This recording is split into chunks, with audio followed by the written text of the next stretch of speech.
இந்த பிள்ளை என்னது இது? பார்த்தா தெரியல, பலூனு. அது எனக்கு தெரியுது. இது எதுக்கு என்கிட்ட கொடுக்குறீங்க? நம்ம பிள்ளைங்க கிட்ட கொடுக்க வேண்டியதானே? வாங்கிட்ட கொடுத்தாதான் சரியா இருக்கும். ஏன்? நீ தானே சின்ன விஷயத்தை கூட ஊதி ஊதி பெருசாக்குவ. ஏங்க பிரைவேட் ஆஸ்பத்திரி எப்படி போகணும்? பை நிறைய பணம் அள்ளிட்டு போகணும். இருக்கா?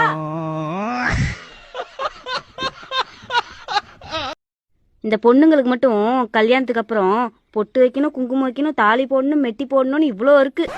ஆனா இந்த பசங்களுக்கு ஒண்ணுமே இல்லை. ஏன் பிள்ளை, இவ்வளோ விஷயம் பார்த்ததுக்கு அப்புறம் தான் தெரியும் பொண்ணுங்களுக்கு கல்யாணம் ஆனதே. ஆனால் எங்களுக்கு எங்கள் பாவப்பட்ட மூஞ்ச பார்த்தவனே சொல்லிடுவாங்க இவங்களுக்கு கல்யாணம் ஆயிடுச்சுன்னு. இருந்தா வந்துட்டாரா? ஐயோ, வந்தாலும் டீயை போடு, காப்பியை போடு, அந்த வேலை செய்ய இந்த வேலை செய்யின்னு சொல்லுவாரு. ஐடியா. தலை வலிக்குதுன்னு சொல்லி சமாளிச்சிட வேண்டியதுதான்.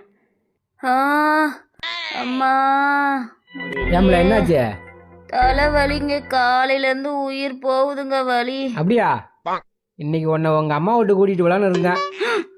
நீ வேற தலை இல்லைங்க, வலிக்குது. தலையில வலிக்கலைங்க. வாங்க போலாம். அப்பதான் தலை வலிக்குதுன்னா? இல்லைங்க, சும்மா சொன்னேன். வாங்க போலாம் போலாம். சரி, நானும் சும்மா தான் சொன்னேன். போய் டீ போட்டு எடுத்துருவா.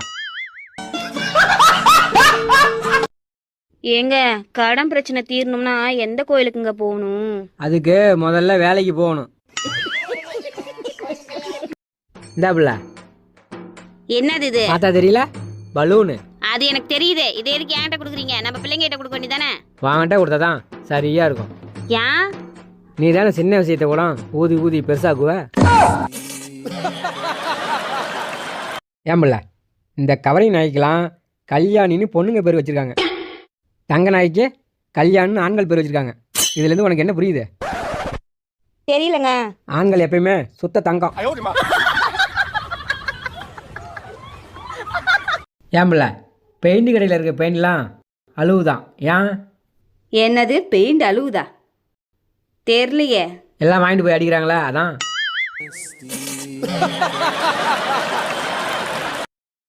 ஏங்க, ஏதாவது பொருள் வீட்டுக்கு வாங்கிட்டு வந்தீங்கன்னா அதுல எக்ஸ்பிரி டேட் இருக்கா முடிஞ்சிருச்சான்னு பார்த்து வாங்கிட்டு வாங்க. இதுல எக்ஸ்பிரி டேட் முடிஞ்சிருச்சு. இதை தூக்கி குப்பையில தான் போடணும். என்னங்க பாக்குறீங்க? நமக்கு ரிஜிஸ்டர் மேரேஜ் ஆச்சுல, அதில் எக்ஸ்பிரி டேட் போட்டிருக்கான்னு பார்க்குறேன். ஏங்க, நீங்க எனக்கு இந்த தாலி செயின் போட்டு 10 வருஷம் ஆச்சுங்க. ரொம்ப பழசாயிடுச்சு. இதை மாத்திரலாமா? அப்படி பார்த்தா உன்னையும் கல்யாணம் பண்ணி 10 வருஷம் ஆச்சு. உன்னையும் மாற்றிடலாமா? ஏங்க பிரைவேட் ஆஸ்பத்திரி எப்படி போகணும்? பை நிறைய பணம் அள்ளிட்டு போகணும். இருக்கா?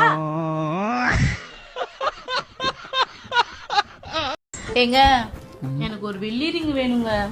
எதுக்குடி வெள்ளி ரிங்கு இப்போ? வெள்ளி ரிங்கு கையில போட்டிருந்தா பணவரவு அதிகமாகுமாமா. ஆ சரி, வாங்கி தரேன், வாங்கிக்க. இங்க நான் கேட்டோன்னே வைக்க சொல்லிட்டிய. ஆனால் ஒரு கண்டிஷன். என்ன? மாசம் மாசம் குடும்ப வரவு செலவு நீ தான் பார்த்துக்கிறணும். என்னகிட்ட எந்த பணம் இருக்கு? நான் எப்படி வரவு செலவு பார்க்க முடியும்?